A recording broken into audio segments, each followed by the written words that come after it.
nothing more, nothing less. The tenses are present, past and future. You talk in any of the language, you will not go behind this.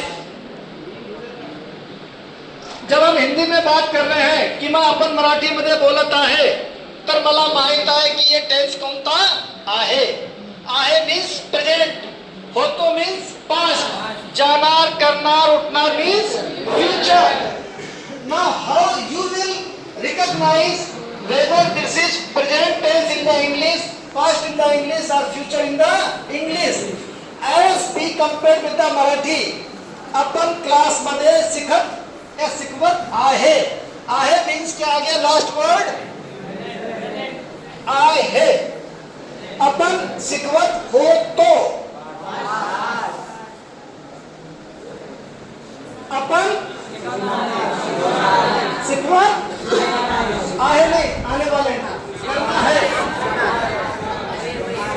शिकवणार शिकवणार शिकवणार आहे.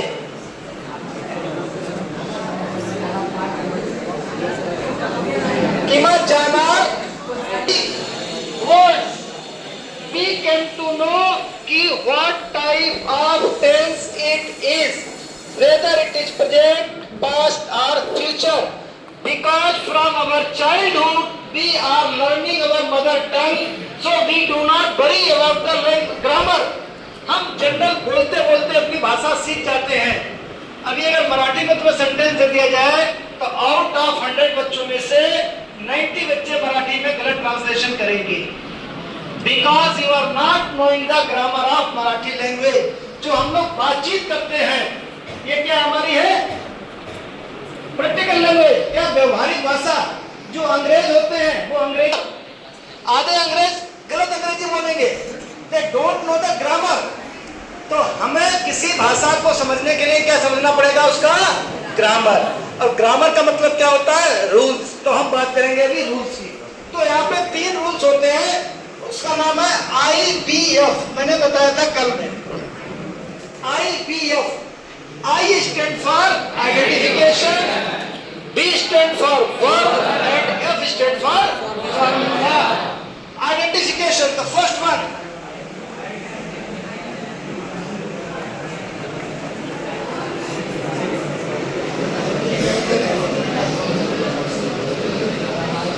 Now you give me any tense in the any language. You give me any sentence in any language. It may be Tamil, Telugu, Marathi और हिंदी. तो सबसे पहले हम क्या करेंगे, उसको आइडेंटिफाई. क्या आइडेंटिफाई करेंगे कि वो कौन सा टेंस है, प्रेजेंट है कि पास्ट है कि फिर फ्यूचर है. अगर हमने पहला पार्ट कंप्लीट कर लिया identification, now after this identification each tense is having its 4 parts, that is indefinite, continuous, perfect and perfect continuous. अगर हमें आइडेंटिफिकेशन आ गया, हम 50% अंग्रेज बन गए. कितने परसेंट? 50% अंग्रेज बन गए हैं. अगर हमने क्या किया after this identification, then we will go with the verb. Now every tense has its one verb, which is known as helping verb. There are 2 types of verb, main verb and helping verb. I will explain you later. Verb. Once you go through with the verb, now the third and last is formula. Now what is the formula? The formula is very simple. That is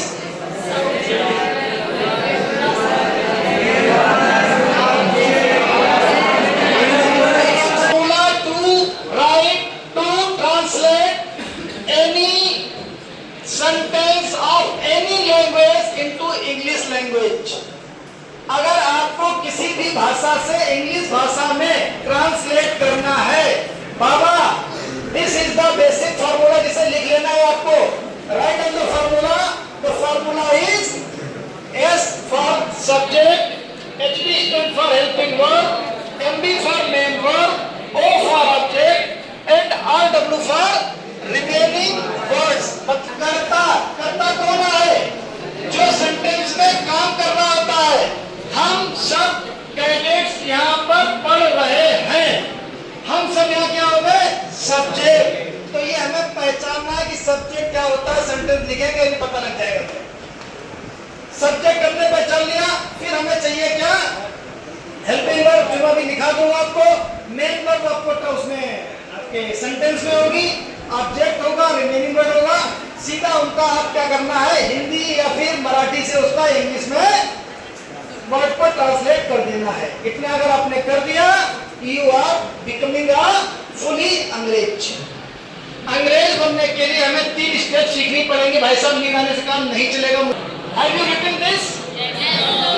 Now, as we know, there are the 3 types of sentences. Basically, there are more types of, but basic we have been discuss only 3 types of sentences. That is affirmative, negative, and interrogative. Getting the point? Now, this formula will work for your affirmative and negative. But for interrogative, it will get some change. For the interrogative sentence, it will get change. Now, what do you know by the interrogative sentence? Interrogative किसे कहते हैं? जैसे मुझे एक बताओ, How are you means यहाँ पे question पूछा गया, तो जहाँ पे क्वेश्चन पूछा जाए, that is known as interrogative. अब interrogative भी 2 तरीके के होते हैं। कैसे होते हैं? The question word is coming first, and in some interrogative sentence the question word is coming in between. जैसे तुम कहाँ जा रहे हो, तुम कहाँ जा रहे हो, it means जो कहाँ वर्ड है ये बीच में आया। Got the point? तुम क्या लिख रहे हो, क्या तुमने खाया, जो क्या तुमने खाया तो क्या वर्ड आ गया पहले, तुमने क्या खाया बीच में आ गया। Now there become 2 types of interrogative sentences. One in which the interrogative word is in front, and in the second the interrogative word is between. Now we are having 2 formula for such type of interrogative sentences. The formula will be in case of helping verb plus subject plus remaining helping verb plus main verb plus subject plus RW. ये किसमें आएगा? If question word is in first or in front, but if question word जो है वो अगर sentence के बीच में आया, तुम्ही काय करता, तुम्ही काय करता, तो काय word is the interrogative word, और ये कहाँ आ गया बीच में, तो फॉर्मूला थोड़ा चेंज हो जाएगा। क्या हो जाएगा? यहाँ पे आ जाएगा question word plus again same.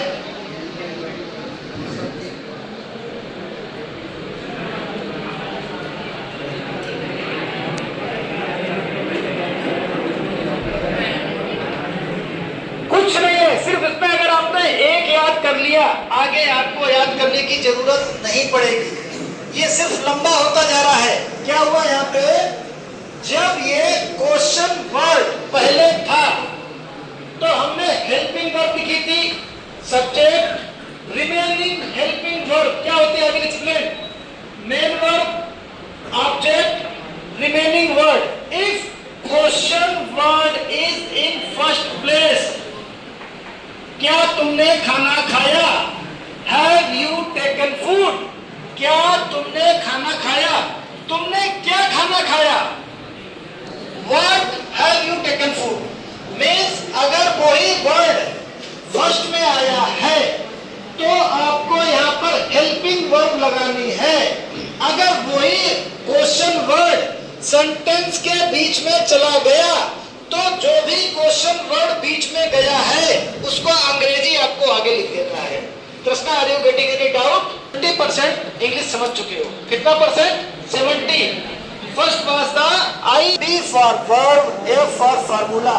अगर आपको फार्मूला लर्न हो गया, आप 70% अंग्रेज बन गए हैं। कितने परसेंट? अब कितना बाकी है? सिर्फ 30%। समझ गए? अब इस 30% के लिए हमें थोड़ी सी अपनी कॉपी किताब निकाल के लिखना पड़ेगा। क्या कुछ मालूम नहीं है अंग्रेजी के बारे में? कुछ मालूम है? हम डरते रहे अंग्रेजी से, लेकिन आज के बाद हम डरेंगे नहीं। क्यों नहीं डरेंगे? क्योंकि हमें आइडेंटिफिकेशन मालूम हो जाएगा, वर्ब मालूम हो जाएगा और फार्मूला हमने लिख लिया है। ये सबने लिख लिया फार्मूला, सबने लिखा? बाबा लिखा? अगर हमारा सिंपल सेंटेंस है तो सबसे पहले क्या आएगा? Subject plus helping verb plus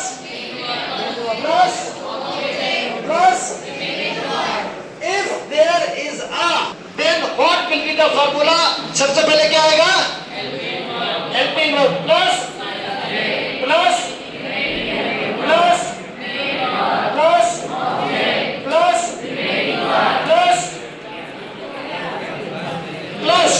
आएगा। कौन इंटेलिजेंट बच्चा है? क्या आएगा?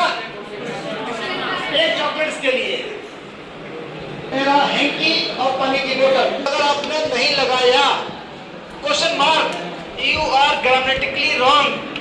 ठीक है। नाउ अगर यही क्वेश्चन वर्ड सेंटेंस के बीच में आ गया तो भाई साहब फॉर्मूला क्या हो जाएगा मेरे दोस्त? Plus helping verb plus remaining helping verb. अब फॉर्मूला याद कर लिया 70% क्लियर। अब मेरे पास सिर्फ दो ही चीजें बची हैं, एक आइडेंटिफाई कराना और दूसरा verb. Match over. Match is going to be over for translation just now. कुछ बच्चे बोलेंगे खत्म हो गया, मुझे पता नहीं लगा। फिर समझा रहा हूं, किसी भी भाषा से हम लोग क्या सीख रहे हैं आज? ट्रांसलेशन। ट्रांसलेशन के लिए 3 step, IF identification, then we should know the verb, then formula. Formula आपने लिख लिया है, भाई साहब साफ कर दीजिए। 90 में मुझे याद कराया था और 2025 लगभग 35 इयर्स है, मुझे वैसा ही याद है। एंड आई वांट, और ये एक ही दिन में कराया था लोगों ने, एक ही दिन में कराया था। थैंक यू दोस्त। फॉर आइडेंटिफिकेशन अब 3 ही टेंस होते हैं। कोई ऐसी लैंग्वेज है जिसमें कोई चौथा टेंस हो सकता है? या तो हम बात करेंगे पास्ट टेंस की, या जहां पे बैठे हैं और अगला भविष्य मींस फ्यूचर। इसके अलावा कोई टेंस है? दिमाग लगाओ, कोई बच्चे के पास हो तो अंश ये दिमाग लगा सकता है, बता।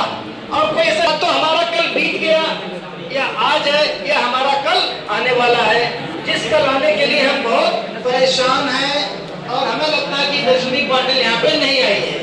देखो ओनली 3 तरीके के ही टेंस होते हैं, चौथा टेंस नहीं है। क्लियर? अब इन टेंस को पहचानना है जो हमारी लोकल लैंग्वेज होती है, दैट इज मराठी है या फिर हिंदी है या फिर कुछ भी है, तो उसे हम पहचानते हैं, लेकिन इंग्लिश को हम नहीं पहचानते हैं। तो हमें इंग्लिश में क्या करना पड़ेगा? पहचानना पड़ेगा। तो हम कैसे पहचानेंगे? पहचानने का तरीका होता है उसकी हेल्पिंग वर्ब। क्या होता है तरीका? Helping verb. अगर हमें हेल्पिंग वर्ब मालूम है तो हम बता देंगे ये टेंस ऐसा है। तो पहले हम हिंदी में बात करेंगे, फिर इंग्लिश में करेंगे, फिर मराठी में करेंगे और फिर किसी भी लैंग्वेज में करेंगे। तो पहले बात करते हैं हिंदी की। एक वर्ड आता है, एक वर्ड सिर्फ, हाँ याद रखना, यहाँ पे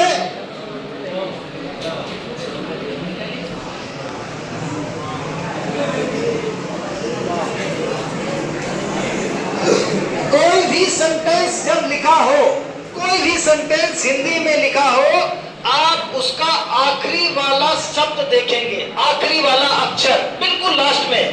कोई भी सेंटेंस अगर उसके आखिरी वाले अक्षर में गा है वो फ्यूचर होगा। मराठी में जाना खाना जो भी होता है नार वर्ड आएगा, means that becomes our future. Same way for past 3 word है, था या फिर ई, इससे रिलेटेड कोई भी वर्ड है that has to be past tense, nothing else. और अगर लास्ट में हा वर्ड है, मैं खाना खा रहा हूँ, खेल रहा हूँ, पढ़ रहा हूँ, पढ़ चुका हूँ, पढ़ूंगा, तो फ्यूचर। मीन्स हमें सिर्फ एक शब्द याद रखना है, कौन सा? लास्ट। अगर हा वर्ड है इसका मतलब वो प्रेजेंट ही होगा। अगर था, ई या फिर या है, पास्ट ही होगा। और अगर का है, समझ गए? इसमें कोई दिक्कत? सब बच्चे कर सकते हैं, सोने वाले बच्चे सोना। समझ गए? अब यहाँ पे every sentence have its four parts. Now how will you recognize that whether it is indefinite, present indefinite, past indefinite or future indefinite? It's present continuous, present perfect tense. Then how will you recognize? Then again इसके पास भी छोटे छोटे से अक्षर हैं. क्या अक्षर है? इंडेफिनिट के लिए सिर्फ एक वर्ड आता है ता. कंटिन्यूअस में सिर्फ एक वर्ड आएगा रहा. परफेक्ट में एक वर्ड आएगा सिर्फ चुका. और परफेक्ट कंटिन्यूअस में रहा प्लस समय. इतने ही सिर्फ आपको शब्द याद करने हैं. रहा, चुका या रहा के साथ समय. अगर रहा वर्ड है तो दैट मीन्स कंटिन्यूअस. रहा मुझे कंटिन्यूअस, रहा मुझे कंटिन्यूअस, चुका मुझे परफेक्ट और रहा प्लस समय मुझे परफेक्ट कंटिन्यूअस. अगर इतना हो गया now you become 80% अंग्रेज, क्योंकि आपने आइडेंटिफिकेशन सीख लिया है.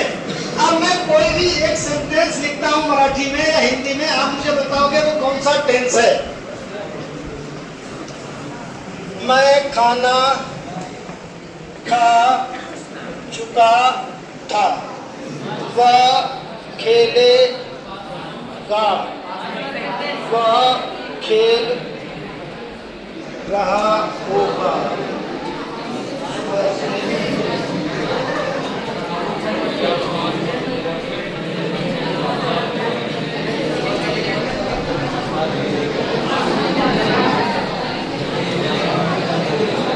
Only I have written 4 sentences. If you have given me the all 4 right answer, it means you just learn the identification part. अब मैं पूछूंगा चंद्र जी के साथ रहा के साथ समय है तो परफेक्ट कंटिन्यूअस. अगर ये तीनों नहीं है तो इंडेफिनिट. क्या याद करना हमें? सिंपल भाषा में याद करते हैं. क्या क्या याद करेंगे? हम लोग जा रहे हैं आइडेंटिफिकेशन पे. हमें मालूम है 3 तरीके के टेंस होते हैं, प्रेजेंट, पास्ट और फ्यूचर. प्रेजेंट का आखिरी वर्ड होना चाहिए हा. पास्ट का था, ई या फिर गया. और फ्यूचर के लिए फिनिश. फिर इसके होते हैं 4 part: indefinite, continuous, perfect and perfect continuous. Indefinite को हम छोड़ देते हैं, हम आते हैं कंटिन्यूअस पे. कंटिन्यूअस में हमें चाहिए वर्ड, उसका नाम है खत्म. परफेक्ट में एक चीज चुका, परफेक्ट. और अगर रहा के साथ में टाइम दिया हो परफेक्ट कंटिन्यूअस. अगर चुका के साथ टाइम दिया है तो वो चेक करना नहीं है. समझ गए? सीता खाना बनाई, ये कौन सा टेंस है मेरे भाई? सीता खाना बनाई, ये कौन सा टेंस है मेरे भाई? Now come to verb part. अब इसके हमें क्या लिखने हैं? वर्ब. भाई साहब जरा साफ कर दो इसको. लिखने में अंग्रेजी भाषा में क्या कहते हैं? वचन मीन्स नंबर सिस्टम. तो 2 नंबर होते हैं, या तो सिंगल या फिर सिंगल मतलब एक, प्लूरल मतलब. तो जब भी हम अंग्रेजी भाषा में ट्रांसलेट करते हैं तो हमें देखना पड़ता है कि वो कौन सा वचन है, सिंगल है या फिर. पहला चीज. दूसरा हम देखते हैं उसका जेंडर क्या है. तो जेंडर 2 ही होते हैं, मेल या फिर फीमेल. अभी ट्रांसजेंडर भी आ गए हैं, वो 3rd कैटेगरी में है. बट हम यहाँ पे 2 की बात करेंगे, मेल या फिर फीमेल. जैसे वह खाना खाती है तो सी ईट्स फूड. वह खाना खाता है, ई ईट्स फूड. मतलब वह के यहाँ पे सी लगा देंगे और वहाँ पे ई लगा देंगे. इतना बेसिक सबको मालूम है. नाउ हमें पहले से ही मालूम है सेंटेंस 3 प्रकार के होते हैं.